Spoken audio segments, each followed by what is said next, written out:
ఆంధ్రప్రదేశ్లో చదువులమ్మ తల్లి వలలాడితే పేద ప్రజలు గుండె నిబ్బరంతో పిల్లలను చదివించుకుంటే కుటుంబాలు ధైర్యంగా మా పిల్లలు చదువుకుంటే మాకు బాబాసాహెబ్ అంబేద్కర్ గారి యొక్క ఆలోచనలో మాకు అవకాశాలు వస్తాయి, ఉన్నత శిఖరాలకు వెళ్తారని రాష్ట్ర వ్యాపితంగా ఉన్నటువంటి పేదలు ధైర్యంగా పిల్లలను చదివించుకునే పరిస్థితి జగన్మోహన్ రెడ్డి గారి ప్రభుత్వంలో చూశాం.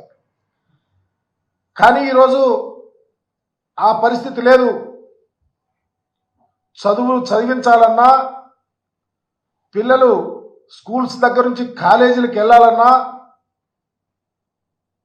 తడిసి మోపిడయ్యే పరిస్థితి. కుటుంబాలు చాలా దారుణంగా వాళ్ళ యొక్క ఉన్నతి వెనక్కి నెట్టే పరిస్థితిలో కూటమి ప్రభుత్వం తీసుకువస్తా ఉంది అని చెప్పడానికి చాలా బాధపడతా ఉన్నా.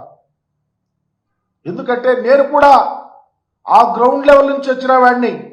బాబాసాహెబ్ దయ వలన పేద కుటుంబం నుంచి వచ్చినా అవకాశాలను అందిపుచ్చుకొని, ప్రభుత్వాలు ఇచ్చిన అవకాశాలను చేతతీర్చుకొని జగన్మోహన్ రెడ్డి గారు లాంటి గొప్ప ఆశయాలు ఈ రాష్ట్రంలో పరిపాలనా దక్షుడుగా ఉంటే ఉపయోగాలు జరుగుతాయి అని చెప్పడానికి నిదర్శనంగా ఒక నిలువెత్తు అర్థం జగన్మోహన్ రెడ్డి గారి పరిపాలన. ఈరోజు ఫీజు రియంబర్స్మెంట్ చంద్రబాబు ప్రభుత్వం చెల్లించటం లేదు అని చెప్పడానికి సిగ్గేస్తా ఉంది. ఎందుకంటే కక్ష సాధింపు అనుకుంటున్నా తల్లిదండ్రుల విద్యార్థులు ఈరోజు విద్యార్థుల యొక్క తల్లిదండ్రులు భయపడిపోతా ఉన్నారు, అప్పుల పాలవుతూ ఉన్నారు. పిల్లలను చదివించాలి, కాలేజీకి పంపాలంటే ఆనాడు వెట్టి చాకిరీ గుర్తొచ్చే పరిస్థితి వస్తూ ఉంది. మరలా అప్పుల ఊబిలోకి వెళ్లాల్సిన పరిస్థితి తీసుకొస్తా ఉన్నది కూటమి ప్రభుత్వం అని చెప్తా ఉన్నాం. విద్యామంత్రి గారు అయితే రాజకీయాలు తప్ప విద్యార్థుల యొక్క గొడవ పట్టించుకునే పరిస్థితి లేనే లేకుండా పోతాంది. ఒక రాష్ట్రంలో ఫీజు రియంబర్స్మెంట్ గా మారిపోతా ఉంటే ఒలకడు పలకడు ఈ యొక్క ట్విట్టర్ కింగ్. ఎందుకు విద్యాశాఖ మంత్రిగా మీరున్నారు చెప్పమని అడుగుతా ఉన్నా. ఫీజు రియంబర్స్మెంట్ అనేది పిల్లల యొక్క భవిష్యత్తుకు సంబంధించింది. కాలేజీలో చేరి ఫీజు కడితే ఎగ్జామినేషన్ రాయిస్తారు, కట్టకపోతే ఎగ్జామ్ రాయరు, హాల్ టికెట్ ఇవ్వరు, రిజల్ట్ ఉండదు. అప్పుడు వారు పైకి వెళ్ళటానికి ఆస్కారం ఉండదు, ఉన్నత చదువులకు వెళ్ళడానికి ఆస్కారం ఉండదు. ఎందుకు నిమ్మకు నీరెత్తినట్టు ఉన్నారో చెప్పాలని మరి విద్యామంత్రి గారిని, ఆంధ్ర రాష్ట్ర విద్యామంత్రి గారిని అడుగుతూ ఉన్నాం. ఒక ప్రక్క విద్యార్థి అన్యాయం చేస్తూ మరొక ప్రక్క తండ్రి గారు కుమారుడు కపట నాటకాలు ఆడుతూ ఉన్నారు. మీకు సిద్ధశుద్ధి ఉంటే ఎప్పటికైనా 11 లక్షల మందికి ఫీజు రియంబర్స్మెంట్ తక్షణమే విడుదల చేయమని చెప్పి డిమాండ్ చేస్తా ఉన్నా. ఈ మధ్య చూసాం పెద్ద బూటకం ఏంటంటే లోకేష్ గారు తన ట్విట్టర్లో ఒక ట్విస్ట్ చేశారు. కంసుడు మామ మోసం చేస్తే చంద్రబాబు నాయుడు గారు విద్యార్థులకు సహాయం చేస్తున్నాడు. ఆ కంసుడు మామ ఎవరయ్యా? ఈ రాష్ట్రంలో జగన్మోహన్ రెడ్డి గారు విద్యా వ్యాప్తి కోసం అంచెలంచెలుగా ఆయన మనోభావాలను ఈ రాష్ట్రంలో పేద పిల్లల యొక్క స్థితిగతులు మెరుగుపరచడానికి గొప్ప గొప్ప సంస్కరణలు తెస్తే ఆయన కంసుడు మామ విద్యార్థులకు మేలు చేసేవాళ్ళ చేస్తే 11 లక్షల మందికి ఫీజు రియంబర్స్మెంట్ విడుదల చేయమని డిమాండ్ చేస్తా ఉన్నా. నిజంగా త్రైమాసికానికి 700 కోట్లు అవసరమవుతుంది. టెన్షన్గా ఎప్పటికప్పుడు త్రైమాసికం వారీగా విడుదల చేసినటువంటి జగన్మోహన్ రెడ్డి గారి ప్రభుత్వం విమర్శించే నైతిక హక్కు మీకు ఎక్కడదని అడుగుతా ఉన్నా. మీరున్నారు. ఇదిగోండి, జనవరి మార్చి మేలో త్రైమాసిక 700 కోట్లకి దరిదాపు 4 టెన్యూర్లకి 22,800 కోట్ల రూపాయలు మీరు విడుదల చేయాల్సి వస్తే 700 కోట్లు విడుదల చేశారని చెప్తున్నారు. 2,800 ఎక్కడా, 700 ఎక్కడా? ఎవరి ముక్కులో పెడతావు చంద్రబాబు, లోకేష్ అడుగుతా ఉన్నా. ఇది కూడా మా నాయకుడు జగన్మోహన్ రెడ్డి గారు మమ్మల్ని విద్యార్థులతో కలిసి తల్లిదండ్రులతో కలిసి రోడ్డు మీదకి వెళ్ళి మేము మీకు కనువిప్పు కలిగే విధంగా చేస్తే తప్ప అది విడుదల చేయలా. ఆ విడుదల చేసిన 700 కోట్లు కూడా కాలేజీలకు రాలేదని చెప్పే పరిస్థితి ఈ రాష్ట్రంలో తీసుకొచ్చారంటే మీ పరిపాలన సరళి ఎంత నిక్కచ్చిగా ఉందో, చిత్తశుద్ధితో ఉందో విద్యార్థుల మీద అర్థం చేసుకోమని అడుగుతా ఉన్నా. నిజంగా మీకు చిత్తశుద్ధి ఉంటే ఫీజు రియంబర్స్మెంట్ విడుదల విషయంలో అనా పైసలతో కూడా విడుదల చేయండి. లేకపోతే జగన్మోహన్ రెడ్డి గారి లాగా మేము విడుదల చేయలేం, మాకు చిత్తశుద్ధి లేదు, కేవలం రాజకీయాలకు మాత్రమే విద్యార్థులను వాడుకుంటారని బహిరంగ ప్రకటన చేయమని చెప్తా ఉన్నా. మీరు చెప్తా ఉన్నారు. నిన్నే గౌరవ ముఖ్యమంత్రి గారు నూజివీడులో మాట్లాడారు. గల్లాపెట్టి ఖాళీ అయిందంట. మీకు తెలియదా? ఎన్నికల హామీలు ఇచ్చినప్పుడు మీకు తెలియదా? అబద్ధపు హామీలు ఇచ్చినప్పుడు తెలియదా? ప్రజలను ప్రక్కదో పట్టించినప్పుడు మీకు తెలియదా? ప్రజలను మోసం చేసినప్పుడు మీకు తెలియదా?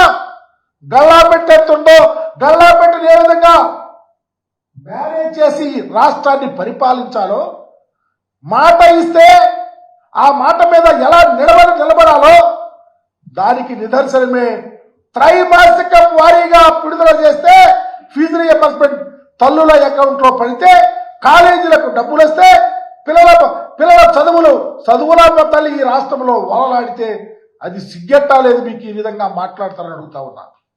నిజంగా ఎంత దారుణం అంటే 5 ఏళ్ళలో ఫీజు రియంబర్స్మెంట్ విషయంలో పక్కాగా పకడ్బందీగా జగన్మోహన్ రెడ్డి గారు చేస్తే మీరు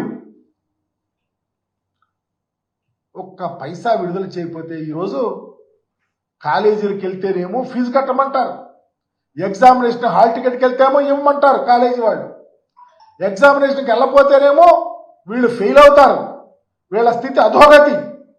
దీనివల్ల చివరికి చదువుకోవటానికి అంబేద్కర్ ఆశయాలను నిర్వర్తించడానికి అవకాశాలు ఉన్నటువంటి విద్యార్థులు కూలికెళ్లే పరిస్థితి తీసుకొచ్చావు చంద్రబాబుని అడుగుతా ఉన్నా.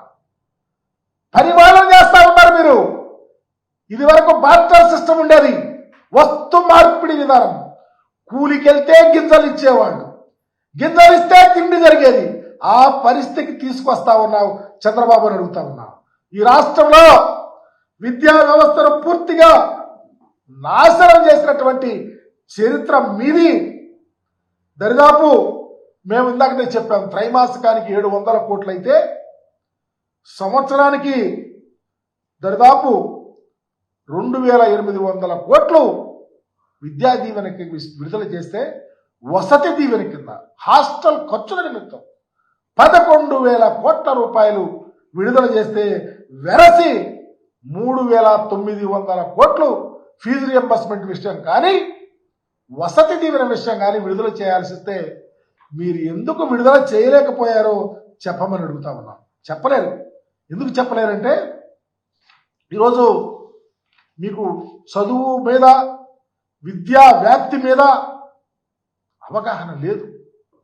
పేదవారి పిల్లలు చదవాలనో, వాళ్ళ భవిష్యత్ బాగుండాలనో, రాష్ట్రానికి మంచి పేరు రావాలనో, ఉన్నత శిఖరాలకు విద్యా వ్యవస్థ తీసుకెళ్లాలనో కనీసమైనటువంటి ఆలోచన లేదు. కాబట్టి ఈరోజు పలు తపాలు తల్లిదండ్రులు, విద్యార్థులు గొడవలు చేస్తే ఏదో రిలీజ్ చేశానంటున్నారు. ఇంతవరకు అది రిలీజ్ అయిందంతో చెప్పలేని స్థితిలో మీరున్నారు. ఈరోజు బడ్జెట్ కేటాయింపులు కూడా చంద్రబాబు నాయుడు గారిని చూసాం మధ్య అరకొరగా ఫీజు రియంబర్స్మెంట్కి. అప్పటికే తల్లిదండ్రులు అయిపోయింది, విస్తుపోయారు. ఏంటి పరిస్థితి? విద్యను ఎటు తీసుకెళ్తా ఉన్నారు?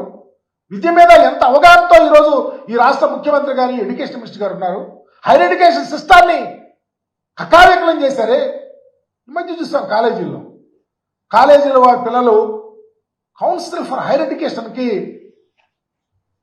ఫిర్యాదులు చేశారు. అయ్యా, కాలేజీలో ఫీజు రియంబర్స్మెంట్ రావటంలా, కాలేజీలో వాళ్ళ ఒత్తిడి పెరుగుతూ ఉంది, మాకు విద్యా అకాడమిక్ ఇయర్ పాడవుతా ఉందని చెప్తే చివరికి ఆ హైయర్ ఎడ్యుకేషన్ కౌన్సిల్ కూడా కత్తిరేసే పరిస్థితి వచ్చింది. హైయర్ ఎడ్యుకేషన్ కౌన్సిల్ అంటే ఏంటి?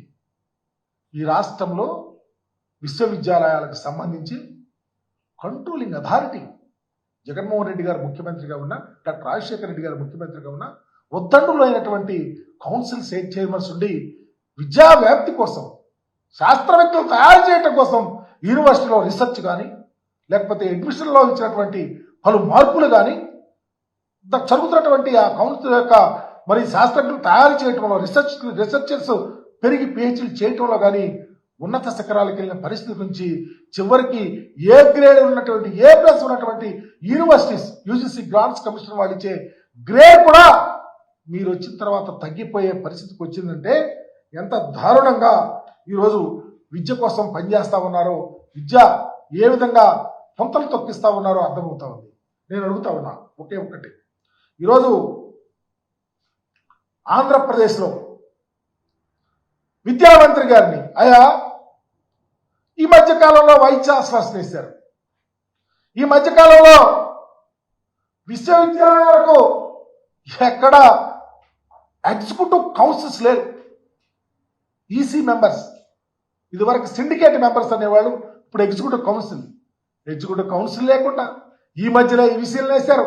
మీ ఇష్టారాజ్యంగా విద్యను నాశనం చేస్తారే తప్ప మీరెక్కడ చదువు కోసం, విద్యా వ్యాప్తి కోసం ఎంత గొప్ప ఆశయాలతో జగన్మోహన్ రెడ్డి గారు ముఖ్యమంత్రిగా ఉన్నప్పుడు గ్రౌండ్ లెవెల్ నుంచి ఇంగ్లీష్ మీడియం, బ్రహ్మాండంగా టోఫెల్, ట్యాబ్ సిస్టాన్ని ఇచ్చి పేదవారి పిల్లలు బ్రహ్మాండంగా చదువుకోవడానికి అవకాశాలు కల్పిస్తే తద్వారా చదువుకొని హైయర్ ఎడ్యుకేషన్కి వెళ్ళి యూనివర్సిటీస్ నుంచి బయటకు వెళ్ళి బ్రహ్మాండంగా బ్రతకడానికి అవకాశాలు ఉన్నటువంటి పరిస్థితి నీరుగార్చే స్థితికి వెళ్ళారే. వీటన్నిటికీ కారణం మనసు అనేది మీకు లేకపోవటం వల్ల. ఆ మనసు అనేది ఉంటే వెంటనే ఫీజు రియంబర్స్మెంట్ సంబంధించిన బకాయిల అనాపైసలతో విడుదల చేయాలని వైఎస్ఆర్ కాంగ్రెస్ పార్టీ తరఫున డిమాండ్ చేస్తా ఉన్నాం. ఎందుకంటే rolling stone gathers no moss అంటారు, కదిలే రాయికి నాచు పట్టదంట. అసలు మీరు కదిలే తత్వం ఎక్కడుందో నాకు అర్థం కావట్లా, ఆలోచించే తత్వం ఎక్కడుందో నాకు అర్థం కావట్లా. ఎడ్యుకేషన్ మీద ఆలోచించి ఏ విధంగా నడపాలో ఈ సిస్టాన్ని అనే ఆలోచన లేకుండా మీరు ఎర్ర పుస్తకం తీసుకోవటం, యుద్ధం చేయటం, అనవసరమైన కేసులు పెట్టడం, భయప్రాంతులు చేస్తూ మీ పరిపాలన చేస్తా ఉన్నారు. కానీ చదువులమ్మ తల్లి ఆంధ్రప్రదేశ్లో ఓలలాడాలంటే మరలా జగన్మోహన్ రెడ్డి గారి యొక్క గొప్ప ఆలోచనలు రావాల్సిందే. ఆ ఆలోచనలు తీసుకుని ఎక్కడైనా చంద్రబాబు నాయుడు గారు కానీ లోకేష్ గారు కానీ ఈ రాష్ట్రంలో విద్యా వ్యాప్తి కోసం, పేద పిల్లల తల్లిదండ్రుల యొక్క ఆలోచనలు, వాళ్ళ కుటుంబాల యొక్క స్థితి, వాళ్ళ యొక్క విద్య ఆరోగ్యం, వాళ్ళ యొక్క ఆరోగ్యం కూడా మీ వల్ల క్షీణించిపోతా ఉంది. అందుకని త్వరితగతిని ఫీజు రియంబర్స్మెంట్ బకాయిలు విడుదల చేయాలని చెప్పి డిమాండ్ చేస్తాం.